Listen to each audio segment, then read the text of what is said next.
හරි එහෙනම් අපි පටන් ගමු. පුතේ මම දැන් සාකච්ඡා කරන්න යන්නේ 2022 ආපු PO Maths part එකේ ක්‍රෙඩිට් ප්‍රශ්න 10ක් අහනවනේ. එන්නේ ක්‍රෙඩිට් ප්‍රශ්න 10 අනිවාර්යෙන් ත්‍රිකෝණමිතිය ප්‍රශ්නයක් අහනවා. ත්‍රිකෝණමිතිය ප්‍රශ්න යන්නේ පුතේ question number 10 නැත්නම් ප්‍රශ්න අංක 10ට. අන්න ඒ 2022 ආපු ප්‍රශ්නේ කොහොමද කරන්නේ කියලා බලමු. ඉතින් මේකේ දීලා තියෙනවා cos π θ සමානයි cos 3i θ වන්නේ θ සමාන n5 බෙදීම 4 නම් පමණක් බව පෙන්වන්න. ඉතින් cos π θ සමානයි cos 3i θ වන්නේ θ සමාන n5 බෙදීම 4 පමණක් බව. ඉතින් θ වල අගය හොයලා තියෙනවා. ඉතින් අපි දන්නවා cos π θ සමානයි cos 3i θ.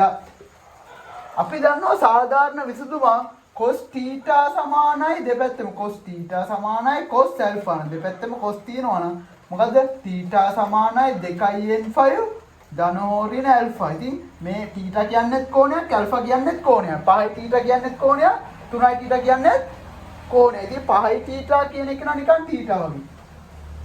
මොකද කෝණයක් තිබුණා. 3i θ කියන්නේ α කියන්නේත් කෝණයක් එහෙනම් 3i θ කියන්නේත් කෝණයක්. ඒක නිකන් α වගේ. එහෙනම් අපිට සාධාරණ විසඳුම් දාන්න පුළුවන්. මොකද්ද? θ.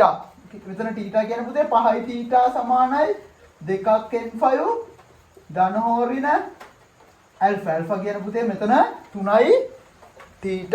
එතකොට උත්තර දෙකක් එනවා ධන අවස්ථාවයි ඍණ අවස්ථාවයි. ඉතින් ධන අවස්ථාව සැලකුවොත් මෙතන ධන එනවා 3i θ හැපැත්තට ගියොත් 2i ඍණ 3i θ. එහෙනම් පහයි θ ගේ අඩු වුණොත් 2i θ සමානයි 2n5.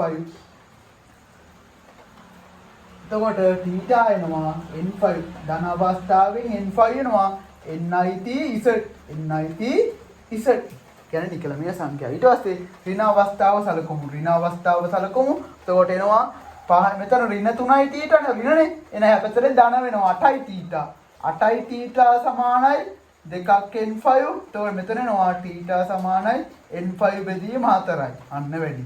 θට උත්තර දෙකක් තියෙනවා. θට උත්තර දෙකක් තියෙනවා. හැබැයි මෙතන θ වලට උත්තර එකක් පමණක් බව පෙන්වන්නේ. ඉතින් මේ උත්තරේ විතරයි ඇවිල්ලා තියෙන්නේ. මෙයා නෑ. අපි බලමු මෙයාට මොකද වෙලා තියෙන්නේ කියලා. ඉතින් අපි θට උත්තර ටිකක් හොයමු. එහෙනම් nit z නේ නිකලමේ සංඛ්‍යාව. ඉතින් n සමානයි 1 විට θ සමානයි 5. n සමානයි 2 විට θ සමානයි 2යි 5. n සමානයි 3 විට 3යි 5. ඔය විදිහට යනවනේ. අනන්ත ප්‍රමාණයක් උත්තර තියෙනවා. ඉතින් මේකටත් ආදේශ කරමු n සමානයි 1 5 බෙදීම 4. n සමානයි 2 දැම්මොත් 5 බෙදීම මෙතන 5 බෙදීම 4. n සමානයි 2 දැම්මොත් 5 බෙදීම 2. n සමානයි 4 දැම්මොත් 5. n සමානයි 8 දැම්මොත් 2යි 5. n සමානයි 12 දැම්මොත් 3ක් 5. එතකොට බලන්න මෙන්න මේ 5 2ක් 5 3යි 5 එන්නේ උත්තර සෙට් එක. මෙන්න මෙයාගෙත් අන්තර්ගත වෙනවනේ. ඉතින් මේ උත්තර කුලකය නැත්නම් θට උත්තර සෙට් එකක්ම තියෙනවා. මේ θට උත්තර එන විසඳුම් කුලකය. මේකත් θට එන උත්තර විසඳුම් කුලකය. හැබැයි මෙන්න මේ කුලකය මෙන්න මෙයාගේ මොකද වෙන්නේ? උපකුලකයක් වෙනවා. එයි මෙන්න මෙතන සියලුම අගයන් θගේ සියලුම අගයන් මෙන්න මේ θගේ සියලුම අගයන් තුල අන්තර්ගත වෙනවා. එතකොට මට කියන්න වෙන්නේ 5 2ක් 5 3ක් 5. ඒ තුනම මෙන්න මේ උත්තර තුනම මෙන්න මෙයාගේ අන්තර්ගත වෙනවා. මෙයාගේ නැහැ නේ. එහෙනම් ෂුවර් එකටම මෙන්න මේ θ සමානයි n5 කියන එක්කෙනා n5 බෙදීම 4 උපකුලකයක් වෙනවා. මොකද මේ සියලු අගයන් ඔක්කොම මේ θ සමාන n5 බෙදීම 4 අන්තර්ගත වෙන ඉඳන උපකුලකයන් නම් මෙයා විතරක් කන්සිඩර් කරන්න පුළුවන් අපිට. එහෙනම් θ සමානයි n5 බෙදීම 4 විතර පමණක් විතරයි එන්නේ පුතේ. මොකද මෙයා නැතිවලා යන්නේ. මෙයාගේ උත්තර සියල්ලම මෙන්න මෙයාගේ ඉන්න හින්දා. එහෙනම් පළවෙනි කොටස ඉවර වෙනවා. දැන් අපි යමු දෙවෙනි කොටසට. එතකොට බලන්න ඒක කියන්නේ ඒක ලේසි.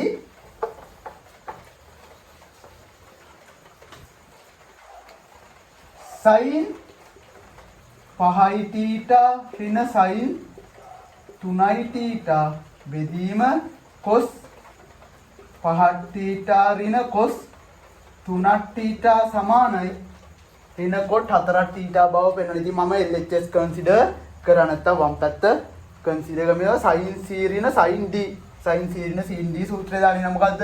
දෙකක් cos c ධන d බෙදීම 2යි මේ දෙන්න එකතු කරා දෙකෙන් බෙදුවා. එතකොට එනවා 4ක් θ. දෙකක් cos c ධන d බෙදීම 2යි sin c ඍණ d බෙදීම 2යි. 5යි θ ගෙන් 3යි θ ගෙන් 2යි θ. එතකොට θ වෙනවා. ඊට පස්සේ cos c ඍණ cos d cos c ඍණ cos d කියන පුතේ දෙකක් sin c ධන d බෙදීම 2යි.